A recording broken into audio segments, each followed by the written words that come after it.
सरि ग प द नि सा सा नि ध प ग रे सा सरि ग प द नि सा सा नि ध प ग रे सा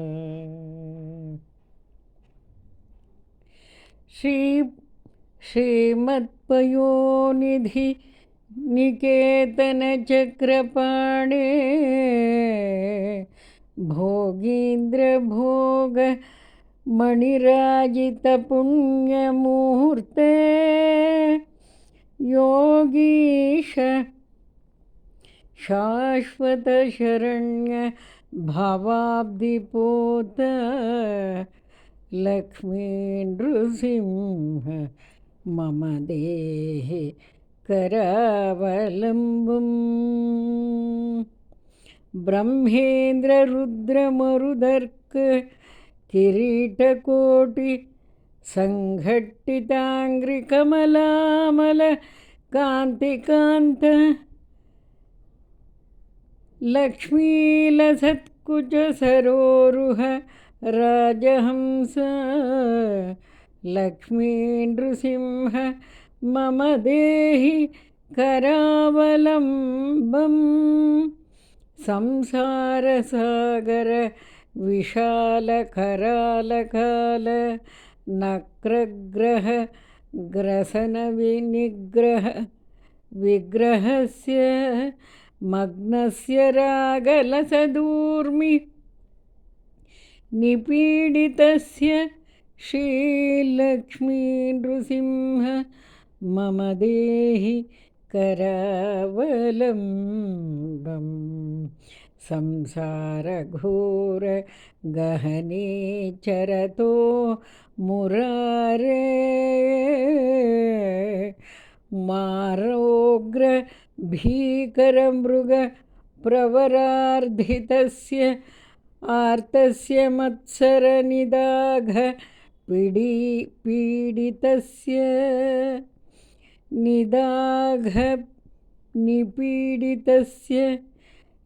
श्रीलक्ष्मी नृसिंह मम देहि करावलम्बम्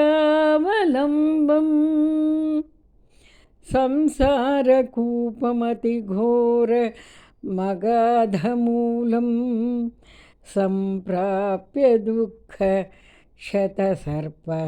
समाकुलस्य दीनस्य देवकृपया शरणागतस्य लक्ष्मी नृसिंह मम देहि करावलम्बम् संसारभीकर करीन्द्रकराभिघात निष्पीड्यमानवपुषः सकलार्धितस्य प्राणप्रयाण भवभीतिसमाकुलस्य लक्ष्मी नृसिंह मम देहि करावलम्बम् संसारसर्पविषदष्ट भयोग्रतीव्र दंष्ट्राकरालविषदग्ध विनष्टमूर्तेः नागारिवाहनसुधाब्धि निवासः शौरे लक्ष्मी नृसिंह मम देहि करावलम्बम् श्रीलक्ष्मी नृसिंह मम देहि करावलम्बम् संसारजालपतितस्य जगन्निवास सर्वेन्द्रियार्थ बडिशश्च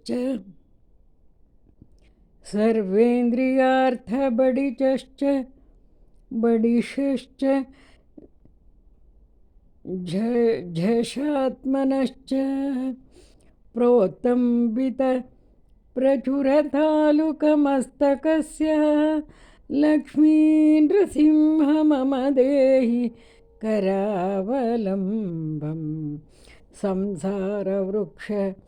मघबीजमनन्तकर्म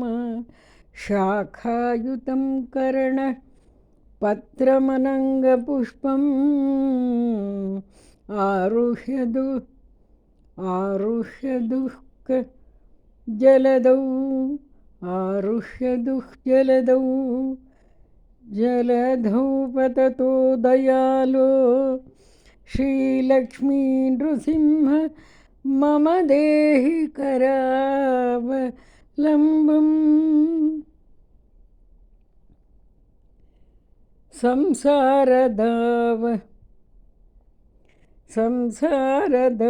संसारदावदहनाकुल भीकरोग्रज्वालावलीभिरभि दग्धतनूरुहस्य त्वत्पादयुग्मसरसीरुह मास्तकस्य श्रीलक्ष्मी नृसिंह मम देहि करावलम्बम् संसारसागर निमज्जनमुह्यमानं दीनं विलोकय विभो करुणानिधे मां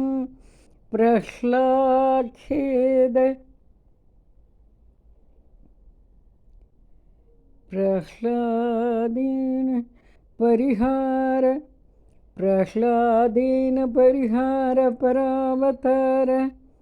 लक्ष्मी नृसिंह मम देहि करावलम्बम् श्रीलक्ष्मी नृसिंह मम देहि करावलम्बम् संसारयूध गजसंहति सिंहदंष्ट्रा भीतस्य दुष्टमति दैत्यभयङ्करेण प्राणप्रयाणभवभीति निवारणेन लक्ष्मी नृसिंह मम देहि करावलम्बम् श्रीलक्ष्मी नृसिंह मम देहि करावलम्बम् संसारयोग सकलेप्सितनित्यकर्म सम्प्राप्य दुःख सकलेन्द्रियमृत्युनाश सङ्कल्पसिन्धुतनयाकुच कुङ्कुमाङ्क लक्ष्मी नृसिंह मम देहि करावलम्बम्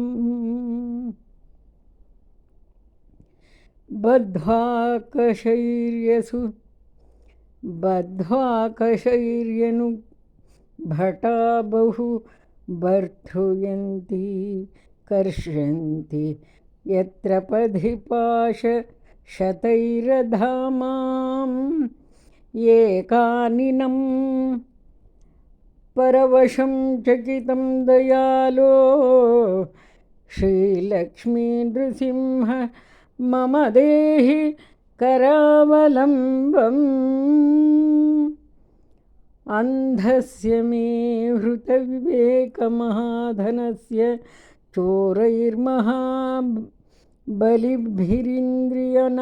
चोरैर्महाबलिभिरिन्द्रियनामध्येयैः मोहान्धकार कुहरे विनिपातितस्य श्रीलक्ष्मी नृसिंह मम देहि करावलम्बम् लक्ष्मीपते कमलनाभ सुरेश विष्णु यज्ञेश यज्ञमधुसूदन विश्वरूपा ब्रह्मण्यकेशव जनार्दन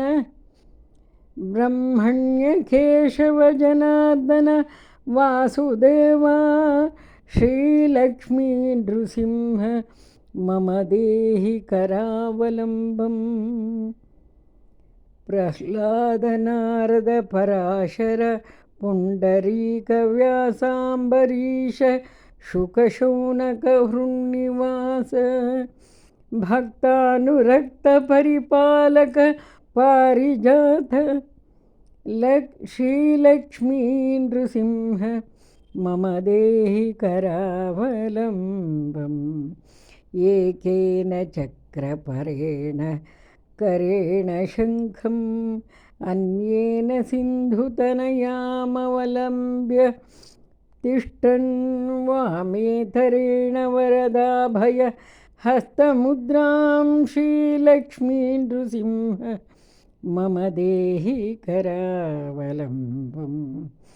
अद्यन्तशून्यमज मौव्ययमप्रमेयम् आदित्यरुद्रनिगमादिनुत प्रभावं त्वाम्भोधिजास्य मधुलोलुपमत्तभृङ्गलिनीं श्रीलक्ष्मी नृसिंह मम देहि करावलम्बम् वाराहरामनरसिंह रमादिकान्ता क्रीडाविलोलविधि शूलसुरप्रवन्द्या हंसात्मकं परमहंस विहारलीलं श्रीलक्ष्मी नृसिंह मम देहि करावलम्बम् स्वामी नृसिंहः सकलं नृसिंहः माता नृसिंहश्च पिता नृसिंहः भ्राता नृसिंहश्च सखा नृसिंहः श्रीलक्ष्मी नृसिंह मम देहि करावलम्बम् प्रह्लादमानससरोज विहारभृङ्ग गङ्गातरङ्गधवलाङ्ग रमास्तिकान्ता शृङ्गारसुन्दर किरीटल सद्वराङ्ग लक्ष्मी नृसिंह मम देहि करावलम्बम् श्रीशङ्कराचार्य रचितं सततं मनुष्यः स्तोत्रं पठेदि हि तु सर्वगुणप्रसन्नं सद्यो विमुक्तकलुषो मुनिवर्य गण्यो लक्ष्मीः पतेः पदमुपैति स निर्मलात्मा यन्माययार्जित वपुः प्रचरुप्रवाह मग्नार्तनिवहेषु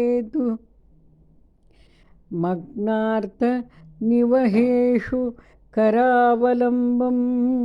श्रीलक्ष्मी नृसिंह चरणाब्ज मधुव्रतेन स्तोत्रं कृतं सुखकरं भुवि शङ्करेण श्रीमन्नृसिंहविभवे गरुडध्वजाय तापत्रयोपशमनाय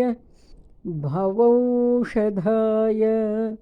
तृष्णादिवृश्चिकजलाग्निभुजङ्गरोगक्लेशव्ययाय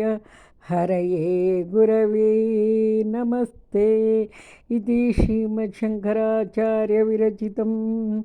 श्रीलक्ष्मी नृसिंहकरावलम्बन स्तोत्रं सम्पूर्णं सन्मङ्गलानि ಭವಂತು. ಈ ಸ್ತೋತ್ರವನ್ನು ದಿನ ಪಠಿಸಿದರೆ ನಮ್ಮ ಗುರುವರ ಶಂಕರಾಚಾರ್ಯರನ್ನು ನಾವು ಸ್ಮರಣೆ ದಿನ ಮಾಡ್ದಂಗಾಗುತ್ತೆ. ಇದರಿಂದ ಲೋಕ ಕಲ್ಯಾಣ ಆಗುತ್ತೆ, ಎಲ್ಲರೂ ಉದ್ಧಾರ ಆಗ್ತಾರೆ. ಮಕ್ಕಳು ಮರಿ ಇಂದ ಹಿಡಿದು ವೃದ್ಧರವರೆಗೂ ಎಲ್ರಿಗೂ ಒಳ್ಳೆಯದಾಗುತ್ತೆ ಅಂತ ನನ್ನ ಉದ್ದೇಶ. ಎಲ್ಲರೂ ಅವರ ಅನುಗ್ರಹಕ್ಕೆ ಪಾತ್ರರಾಗ್ರಿ ಅಂತ ಇದನ್ನು ದಯವಿಟ್ಟು ಎಲ್ಲರೂ ಓದಲಿ ದಿನಾಗಲೂ ಅಂತ ಹೇಳ್ತಾ ಇದ್ದೀನಿ. ಸುಲಭದ ರಾಗ ಇದೆ, ಮಲಯ ಮಾರುತ ರಾಗದಲ್ಲಿದೆ. ಇದನ್ನು ಖಂಡಿತ ಎಲ್ಲರೂ ಕಲ್ತ್ಕೊಂಡು ಓದ್ಕೊಳ್ರಿ. ಒಳ್ಳೆಯದಾಗಲಿ ಎಲ್ರಿಗೂ.